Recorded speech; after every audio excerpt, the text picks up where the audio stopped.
All right, thank you very much. Some fun stuff there. Derek Thomas is here with Thomas Landscaping to talk about what the heat is doing to our plants. And, man, they are sad looking. They need some help. They really do. It's, you know, a lot of people think about their pets and other things like that, and they don't think about the gardens. The gardens are hurting for certain. You know, when you see stuff like this is a fig tree, and when you see the yellowing and the drying out, that's just what's happening. You can't get enough water to them, and so the plants are definitely under stress. Is there anything that we can do to alleviate that? Yeah, well, what we can do is, first of all, you want to check your plants on a daily basis. Just as you would, you know, make sure that your dog has enough water, make sure that you're checking those plants. Plants are going to let you know.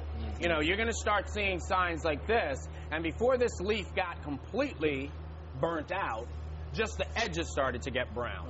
So when you start seeing things like that, particularly with your potted plants, you want to make sure that you're moving them to a location. If it's a potted plant that you can move it to a location that's shady while we have the heat wave.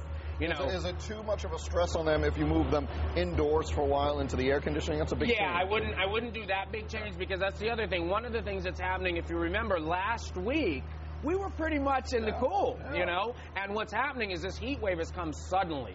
So you've got other plants that are shade-loving plants, and you look at this begonia leaf here, and what that is just heat-related stress. This plant hasn't gone through any sun at all. That burn is from just the sheer heat factor. Can it recover? It will recover, and what you want to do is, with any of the plants that have got problems like this, you want to go ahead and take that leaf off. What you don't want is the plant to go ahead and continue to try to give nourishment to that leaf.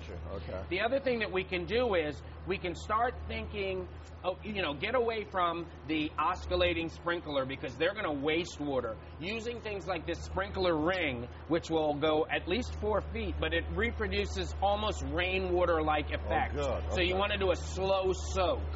The other thing that we can do, think about soaker hoses. Soaker hoses are great at this time, because once again, you're soaking the earth. I don't know what a soaker hose is. What a soaker hose does is you'll hook this up to a regular hose, and it's perforated throughout the hose. So what that does is it gives a slow drip on the earth for the whole, you know, whether you have it on for 10 minutes or 20 minutes, you're giving a slow drip. Also, think about doing top dressing to your plants. And, you know, the biggest thing is, you can get out there, and when all else fails with your potted plants, get out there and just give them a good misting. You know, doing that misting, don't do it in the heat of the day. Do it in the morning or do it in the evening, because in the heat of the day, when the leaves are heated up, you will burn the leaves. Yeah, it makes it worse. It makes it worse. All right, Derek Thomas, today's edition of Garden Grow, helping your plants survive the heat. Thank you, sir. We appreciate it. Thank you, Tony. Stay with us. We'll be right back.